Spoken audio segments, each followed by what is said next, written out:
Welcome to the Preserving Family podcast. The purpose of this podcast is to equip you to gain insight, information, and inspiration to help you protect, teach, and guide your family during these turbulent times. Our goal is to provide tools and resources to help you strengthen and preserve your own marriages and families. Now here are your hosts, Dr. Mark and Janie Ogletree. Welcome, everyone. We're so grateful that you have joined us today on Preserving Families. I cannot believe it's April already. What happened to... Well, it's April, but it feels like it's June, right? Yeah, it's been a crazy, crazy winter and now a crazy spring. But can't believe we're here in April. It's crazy. Summer's going to be here before we know it. Speaking of summer, we just want to remind everyone that we are leading a church history tour the first week of June. It's June 3rd through 12th. I think there's 4 or 5 seats left.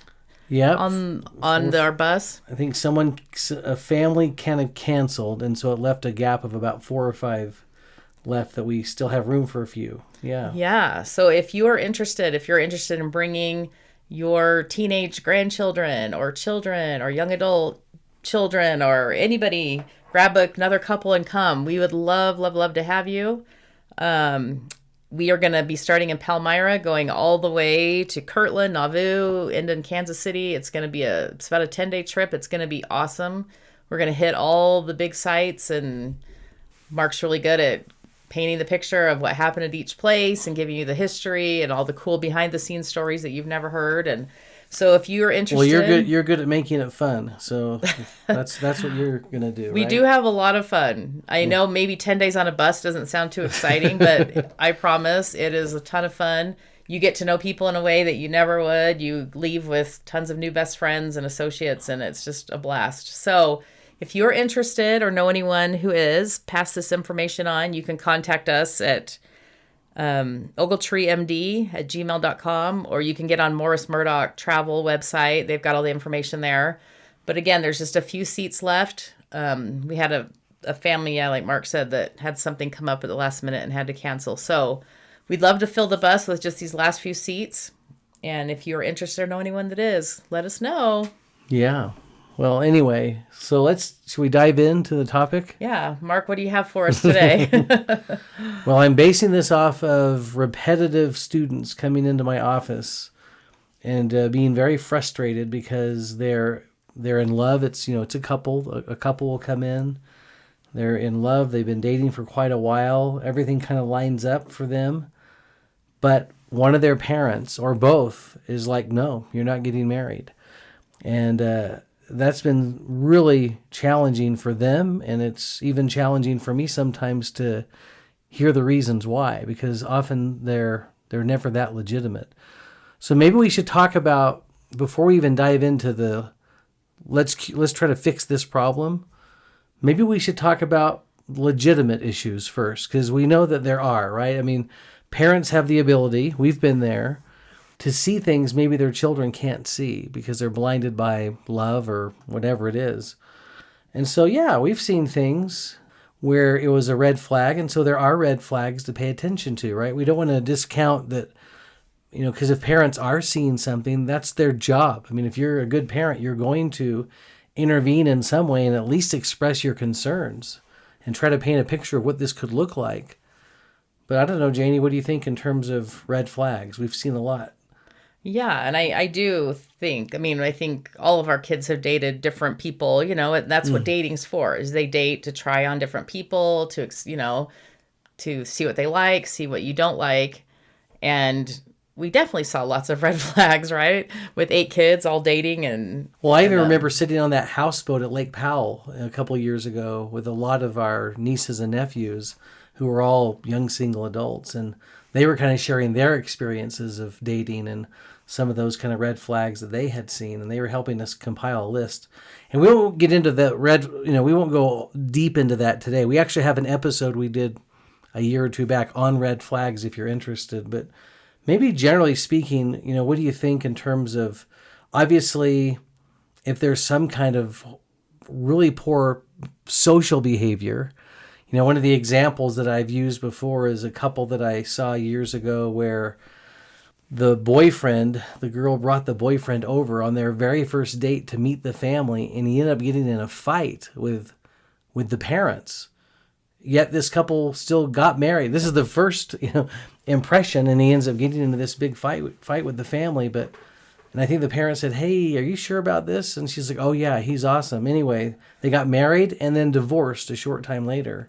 Right, and I do think as parents that we do have that we can receive revelation like that a little bit. Like we've known many times when our kids would bring significant others home, we knew immediately yes or no. Like we knew, oh, this guy's a clown, or nope, this girl is not for him, or we knew immediately and had a really peaceful feeling that, oh, this person's awesome. Like we I think with every one of our kids, we could probably testify of that. Detect that, yeah. And so there are legitimate things that I think we as parents see. I mean, if there's abusive tendencies, if there's mental illness, there's all kinds of reasons why. When we say mental illness, we don't mean depression or anxiety. No, we're talking like about something extreme behaviors, like things that are really out of the norm. We've even seen things where it was obvious that this person wasn't interested in church that much, and for our family, that's a major red flag, right? So there's lots of things like that we can literally help our kids try to see.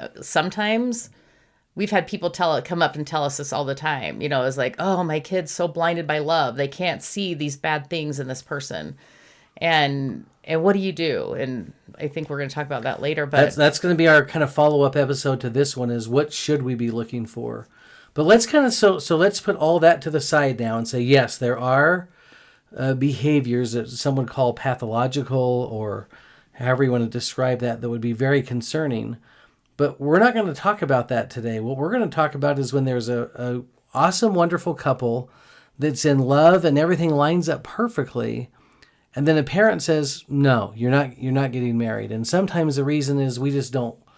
Maybe they don't like this person for some reason, and maybe that is not even legitimate either, or maybe they just want them to wait for a while. I mean, we're hearing a lot more parents, they want their kids to go to graduate from BYU. Graduate from graduate school, get the house, get the car, get the whatever. Savings account, all that before they get married. and then talk about it. Right, Mark. Before we go down that road, first of all, when you first were introducing the topic, my first thought was, whoa, why are parents trying to control these adult children? You know what I mean? And I think we have an influence on them. We need to talk. We need to talk through these issues, but for a parent just to go in and say, absolutely not, you are not getting married. We could say that to a 16-year-old, but you can't say that to a 23-year-old. And so to me, I'm kind of like, wow, parents nowadays, we're kind of they're seeing trying a to control these adult children. Well, I'm saying we're seeing a carryover from, this is what helicopter parenting now looks like when you have adult children. Right. And when do they finally let go? And so to me, that's a big problem right there. Right. And again, we've been there. We've had to sit down with several of our children and really talk through things and say, do you see this? Are you okay with this? Is this gonna, but you can't come in and just say, absolutely not. Yeah. That's, you will mind me. Yeah. Right? And I know you're 25. A little controlling, but you can't do that. Mark, let's just start with the basics here. That we love the basics. That marriage is central to the Creator's plan. Like, that's what we are here on earth for. I was just in the temple today and was totally reminded, as I did several sealings, that this is what life is about. It's about coming here to create families, to be part of families, to raise children, to have posterity, to have ancestor. This is Heavenly Father's plan, and to thwart it or stop it is not a good idea. Right. And so I think that we should remind some parents that having your children get married and move on with their lives is a really good thing. Like, it's a good thing. It's not, yes. And again, we're going to kind of take off the table if they're trying to marry somebody who's crazy or abusive. We get that. Okay. Yeah. That's a given. We're going to talk about the normal son or daughter that comes home with a cute person that they seem like a nice guy or girl, or that's what we're talking about. Everything's in check. It's kind of, we go forward. We're not going to go forward with the extreme crazy situations because we get that. But we want our children to grow up and become independent and self-sufficient and be wonderful adults. Right. And Mark, I know you've had several kids, like you said, come to you just so frustrated because their parents, for whatever reason, are just like, nope. Whether they, yeah, like you said, they want them to get through graduate school or become a doctor or a lawyer or want them to buy a house first or have a huge banking account or whatever, whatever their excuse is, but you've heard it all. Well, and I'll share a couple of those with you. One was, because often when those students come in, I'll say, do you know exactly why they don't want you to get married? And often they really don't. They're like, no, they just have said, no, you're not doing that. And I said, go ask them. Just let's get specific with your parents and see what they say. And yeah, one girl came back and said, well, my dad just said he's going to miss me if I. And then another mom said, no, you're not getting married. You're too young. And I go, how old are you? And she goes, I'm 23. I go, how old was your mom when she got married? 18. Uh-huh. So now you have parents kind of living through their children going, oh, I wish I would have waited. So you're going to wait, But once again, non-legitimate reasons to keep your child out of the temple and progressing eternally and having a family and all the things that we hope our children will do because of your own selfish desires, right? You got to be careful of that one because now you are standing in the way of your children's eternal progression. Absolutely. And again, they're adults now. Even maybe our kids, they sometimes don't act like adults or we don't think that they are, but they are. At least on paper, right? In the family, a proclamation to the world, it teaches that marriage is ordained of God and that family is central to the plan of salvation. The gospel doesn't just encourage marriage, it exalts it. Promotes it, exalts it. We are a church that believes in marriage and family. Maybe we should quote President Oaks here for a minute, where we were just having a discussion before we started recording today. But we know that in his first talk, not as the president of the church, but as the senior member of the Quorum of the 12 Apostles back in October of 2025, he did say that, some say that this is a family-centered church, and his response was, it is, with an exclamation point, right? But then also, just say. He's saying, "Oh, yeah, you're right. It actually is." Yeah, this is what we're about. Well, Mark, I thought it was interesting that and they lowered the mission age for girls to 18 because it's always been older than the boys, and they've never gone out we need to really understand how significant it is that they are going out at the same time now, right? And there's great reasons for that, right? Right, and here President Oaks says. First, he says this is awesome. It's going to increase great options for our young women, which is great. But then he also says he hopes that serving missions earlier will result in young adults marrying younger. Yeah. He said, I think it's part of the Lord's plan to overcome the tendency of waiting until the late 20s to have a first marriage. He said, I think as a result of lowering the missionary age, we will see a reduction in the age of marriages for Latter-day Saints, which we know he's been all about. I mean, he's given so many talks about quit hanging out. I mean, 10 years ago or whenever, quit hanging out, start dating. Like they're really concerned that kids are not getting married, that they're not having children. They're not moving on the plan of salvation, moving down the path. In some ways, it's kind of funny. I'm just thinking back in my own days of the mission field where the young men were 19, the young women were 21. And part of that was, we don't want them pairing up in the mission field. And now it feels like they're going, no, pair up. If we can get marriages out of these missions, I think now mission presidents probably have a job of some sort to make sure that they're aligning. And I'm kidding in some ways, but it's funny because as we were reading some of the comments on there's a lot of people that aren't happy with that statement. Yeah, they're literally like, quit telling our kids to get married so young. I'm like, you're counseling the prophet. You're kind of on shaky ground there.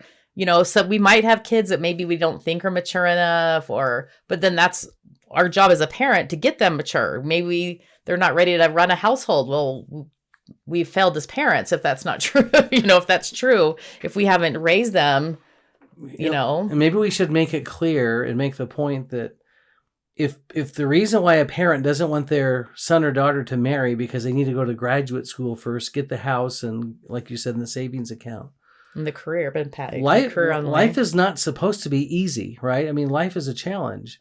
That's who made us who we are today, was going through all those years of school on a very meager income, trying to raise our family with me gone all the time. And as we struggled together, it bonded us together. We had to fight. We had something that we both were fighting for. Right. And if we had just waited 10 years until you were financially sound and had a career going, and I had, how weird would have that been? Right. I think that just, instills selfishness almost, where Yeah. together we were fighting through it. We slayed the dragons together and had successes and ups Right. and downs. And But what I think these parents are saying, it's either or. It's one or the other, not realizing that you don't realize that you can go through school and graduate school with a spouse and with having children. I mean, that's what we were all doing 40 years ago, right? yeah, and again, just because, and that was hard. We all know, we'll be the first to admit, but the hard doesn't mean that's bad. No, hard is great. I mean, it all makes us, gives us all those mental and emotional and physical muscles that we need, right? Right. I mean, that's what we're here for, is to try to develop character and strength. And like you always say, learning to rely on the Lord instead of our parents, for things. So, and then also one more thing is, I think we're trying to become like the world. Like the world now is not getting married till later in their 30s or whatever. And that's not the way of the Lord. yeah. The way of the Lord is to create families, to have people fall in love, create celestial marriages, bring children into the world, raise them in the gospel. That's the plan. The plan isn't to look to the world for our guidance, for our direction, and our template. Yeah. So here's a couple of so for parents that are hearing this and going, man, I don't know about this. You guys are crazy now. Listen to what prophets have taught. This is from President Hinckley, that the most important step you have made or will ever make in your life is marriage. Its consequences are many, so important and so everlasting. No other decision will have such tremendous consequences for the future. Look for the establishment of a home and where there will be peace and happiness and love. Welcome the children that will come to that home and rear them in the nurture and admonition of the Lord. This is the plan of salvation, right, that our prophets are talking about. Or President Kimball saying that marriage is perhaps the most vital of all the decisions and has the most far-reaching effects, for it not only has to do with immediate happiness, but also with eternal joys. It affects not only the two people involved, but also their families and their children and their children's children down through the generations. And by the way, we know how true that is, right? I mean, we know how true those statements are about who you marry matters. Now, granted, neither of those quotes say, oh, and get married when you're 18. We understand that, but what they are talking about and highlighting in my mind is how important this sacred ordinance of marriage is. In fact, President Hinckley said on another occasion, this will be the most important decision of your life. So marry the right person in the right place at the right time. Those are the theological statements that we're trying to pay attention to regarding what our children should be doing. And like you said, Janie, how we should be trying to help them to get there. Janie, we always kind of joke with people that even though Elder Holland is gone now, that we're just going to keep quoting him. I always tell people, I'm just going to quote him till the day that I die. And he's just kind of like our hero, right? That's what I can say on my tombstone is he quoted Elder Holland till the day that he died. This is a great talk. We recommend it to everyone. It's called Be Not Afraid, Only Believe. An Evening with a General Authority, February of 2015. So over 10 years old now. But this was a talk that Elder Holland gave to all the seminary and institute teachers in the church and administrators. And so most of the membership of the church is completely unaware of this talk. But it's a classic. It is. In fact, if people have anxiety or fear, read this talk. We're only going to share with you one little snippet from it, but the whole thing is just excellent. It is awesome. Elder Holland says, on speaking about this topic that we've been talking about, he said, I note, for example, getting married, having families, and welcoming children into the world. We in the presiding councils of the church hear far too often, and perhaps so do you as well, that many of our youth and young adults are terrified to get married. In extreme cases, they are fearful that the world is about to end in blood and disaster, something that they don't want to take a spouse or a child into.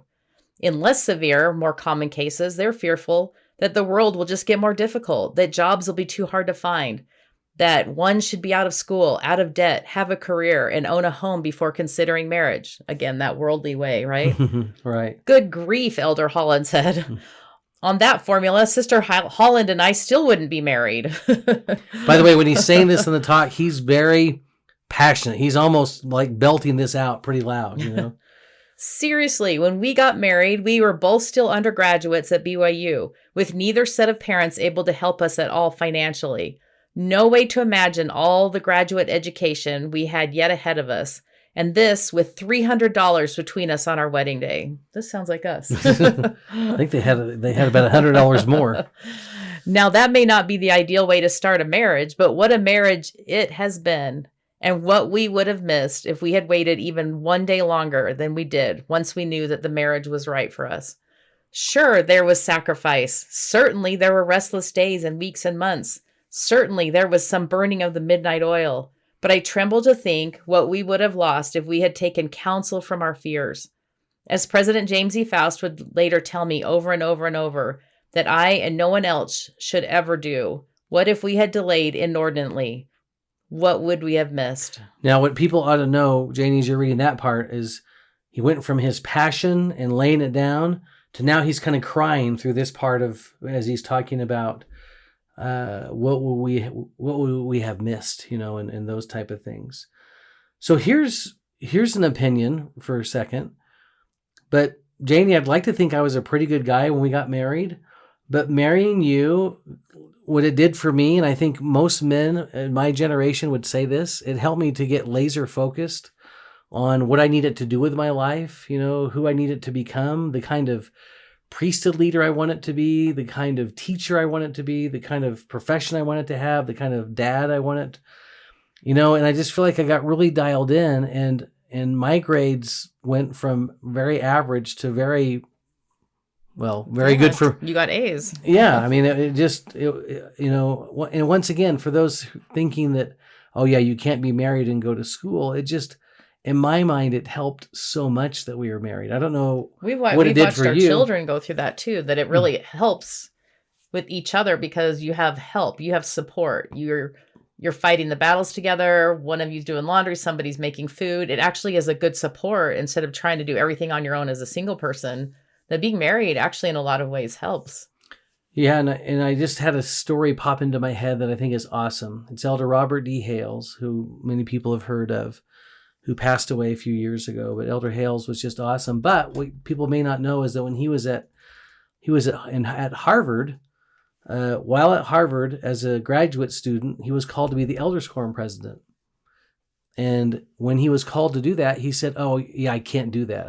I'm in graduate school. There's just no way." And then he came home and told his wife about it. And she was like, "What? You told them no?" She's like, get back up there. You're doing that. That call came from the Lord. You need to do that.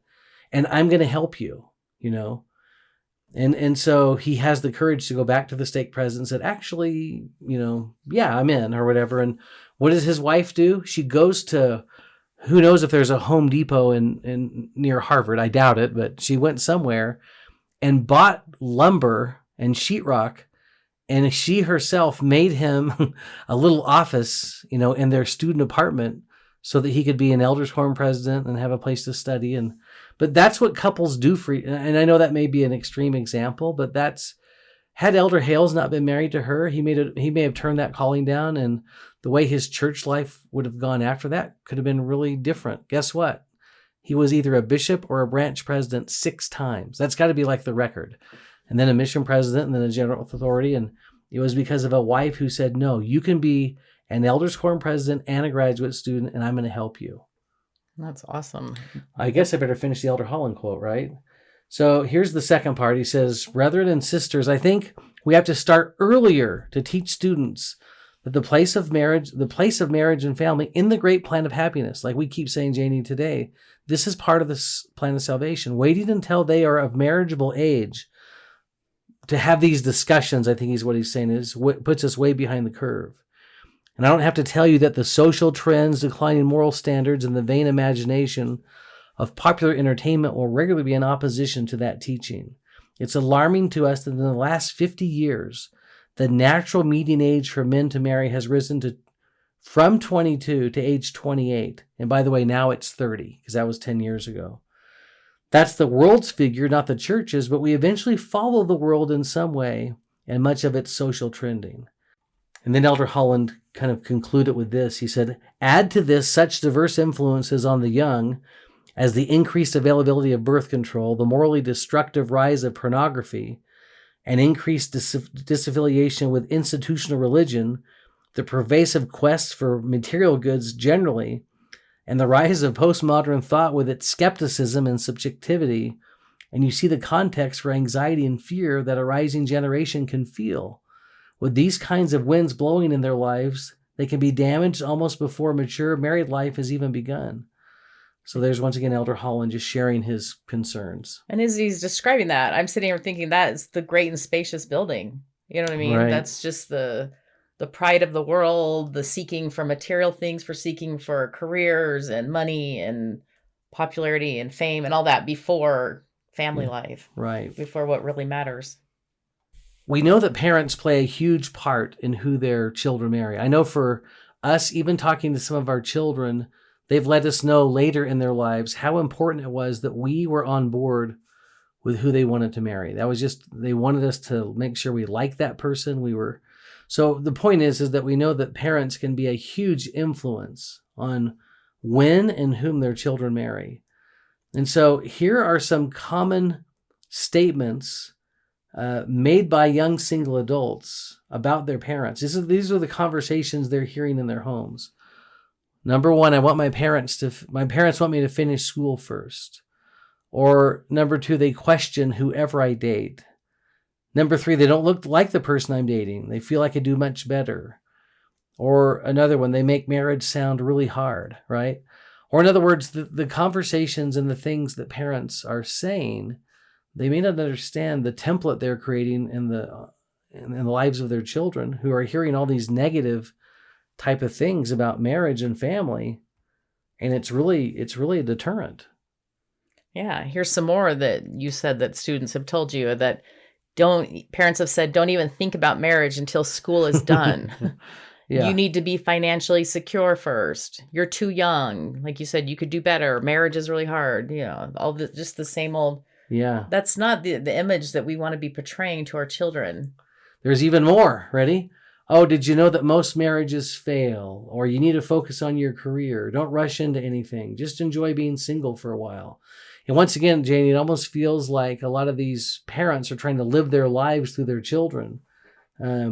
None of these are evil. None of these thoughts are evil, but together, lumped together, they can create a narrative that marriage is something to delay, to fear, or to avoid. And I think that's the message that our young single adults and college students are getting from, I don't want to say a lot of parents are wonderful, right? A lot of parents are very, positive and upbeat, and they want their children to marry. But there's a small percentage now that are just fighting this with their kids. Right. And so all those statements, like you said, are very, probably unintentional, but it's sabotaging our kids' chance of creating healthy marriages as they kind of go forward. You know, if we're criticizing everybody that they bring home, and if we're over involved in their life, you know, these kids are going to start pulling away. You know, they need to be adults and to find this out on their own. You know, if we start comparing them, if we hang financial control over their heads, and this is a big one now. This is a really big one now that I'm seeing with my students who come in and go, yeah, but my parents were going to they pay for everything now, and they're going to pay for my graduate school. If I get married, they're going to pull all that off the table. And once again, those are, what a sad way to manipulate your kids, right? Yeah, it's really sad. I always like to remind everyone, especially parents who may be really against their children getting married until they're 30 or 40 years old. There's been so much research lately that's come out on the incredible benefits of marriage. Higher happiness, that's a Pew Research study. A longer life, a Harvard Medical School study. These are people who are married. Better mental health. The National Institutes of Health put that out recently. Better outcomes for their children, the Brookings Institute. And then my favorite from Bradford Wilcox, where he talked about that being married increases the odds of happiness by 151%, and a very happy marriage increases the odds of general happiness, everyone listen, by 545%. Incredible. In his research, he's also shown that those are single and who don't have children are often people who are not as happy when compared to those who are married and have families. And so, yeah, if I'm a parent and I have a child who maybe doesn't want to get married, I may share some of that data with them. But also, I think we as parents need to check ourselves. I mean, I think if we are in the camp of, oh, we don't want our kids to get married till they're older, I think we need to really sit down and figure out why. Why would we halt the progression of our child? Why do we not want them? Maybe I don't know. There could be many reasons, as many people as there are. Maybe people have had bad marriages. Maybe, they wish that they had done their life over, whatever. Maybe they felt like they got married too young or something. Yeah, whatever the reason is. But when we have a child that sincerely loves someone and that person is a decent human being, we need to trust our kids. We need to teach them how to follow the Holy Ghost. We need to pray about it ourselves and go to the temple, and feel good. You know what I mean? We need to learn to love that person. We can honestly say that our kids have all married people that we probably never would have picked out for them, but they're all perfect for them. They pick the perfect person for them. And they're all and awesome. They're amazing. We love them and we've learned to love them. And every time we're with them, we love them more. I mean, that's just how it works. And I wish I had $1 for every person. It's like that old statement that says, today, aren't we lucky? We're blessed with, look at our blessings. We're blessed with things that other people are praying for. Mm-hmm. If I had $1 for every time that I had someone come up to me and say, how did you get your kids married? I have 3 kids and they're not even dating. They can't find anyone. You know what I mean? And my heart breaks for them. And so for people to be standing in the way of their kids when they actually have a good choice and a good human, that they're dating somebody good, why would we stand in the way of that? Right. And again, I know everybody has issues. Everybody sees things in a different way, but boy, I feel like we're standing in the Lord's way of his work if we're halting, something that seems like a really good thing. And everyone, let's be clear again, because there may be some who criticize what we're saying. If your child is of marriageable age and they're dating someone who's wonderful and incredible and they're madly in love with them and there's no red flags, then what in the heck are you doing standing in the way of that? That's what we're talking about. We know there's all kinds of other issues and problems. If there are red flags, that's a whole different topic. We're with you on that. Yeah, exactly. I love this idea that as parents, we're not just raising children, we're actually raising future husbands and wives and future parents, right? And I think one of the greatest gifts that we can give to our children is a belief in marriage. Not just that it's important, but it's joyful, it's possible, but it's worth it. And it is the great source of so much happiness in life. I can't imagine having gone through this life, Janie, without us not together at the stage of the game where our lives intersected. It's been a wonderful journey, and we would hope for that kind of happiness for everyone. Not that there hasn't been down days or whatever, but gosh, it's been wonderful. So maybe we should talk, just as we finish today, about what parents could do to model a good marriage and to inspire their children to want to marry. Because, by the way, we know that the other problem is there too. We're not even addressing the other problem, which is, what if you have children who have no desire to marry, right? And that's probably another podcast for another day, but that's a harder nut to crack, right? When you have children who just absolutely don't want to, and they may have different reasons for that. But I think the first thing that we could do is often speak positively about marriage, but also positively about our spouse in front of our children, right? Oh my gosh, guys, your mom is so awesome. Did you see what she did today? Or, man, I love being married so much to her. It's incredible. But the words coming out of our mouth are not like, oh my gosh, I can't believe I married this person. And we're actually telling our children things like this. As soon as you guys are out of the house, we're done. That kind of stuff. That just says a great thing. That's horrible, right? And so let's speak positively about marriage. Another thing, we can show affection and friendship. I love the idea that, remember when we got married, someone gave us a gift and it was just a little plaque and it said, happiness is being married to your best friend. Mm-hmm. I kind of love that idea. But again, that just goes towards showing them and teaching them that marriage is a good thing, like modeling that in the home. Yeah, but when moms and dads are affectionate in front of their children, I was just reading more about President Oaks, and that was one of the things his children said is what made us the most happy was to walk into the kitchen and catching our parents kissing each other. That does something for children that it's almost, you can't measure that. But talk about security and happiness in a child to know that, wow, my parents really like each other. This is incredible. And kids know. Yeah. They can feel it. Yeah. Whether things are good in the home or not good. Yeah, they can. How about this?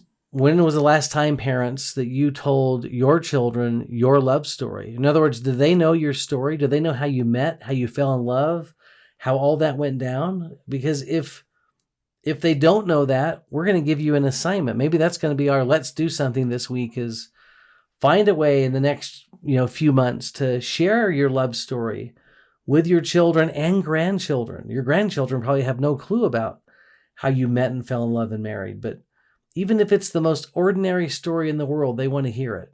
And even if you're not married, even if you've had a death or a divorce and you're a single parent, you can still tell them great stories of happy marriages and then teach them the principle of marriage, so that they can see that you're for that you encourage that. Yeah.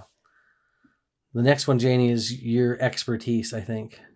Well, I think we wrote down welcome dating partners. So when our kids bring people home, we open our doors, we open them fondly and give them the benefit of the doubt, right? And again, then we can talk through and build that relationship where our kids, we have that trust with our personal children, right? So when they bring people home that they're dating, we can have an honest conversation and say, oh boy, did you notice this? Or what about this red flag? Or, oh, he's awesome, but we can have an open conversation and they trust us, because we've seen that in a lot of kids, is that they don't listen to their parents.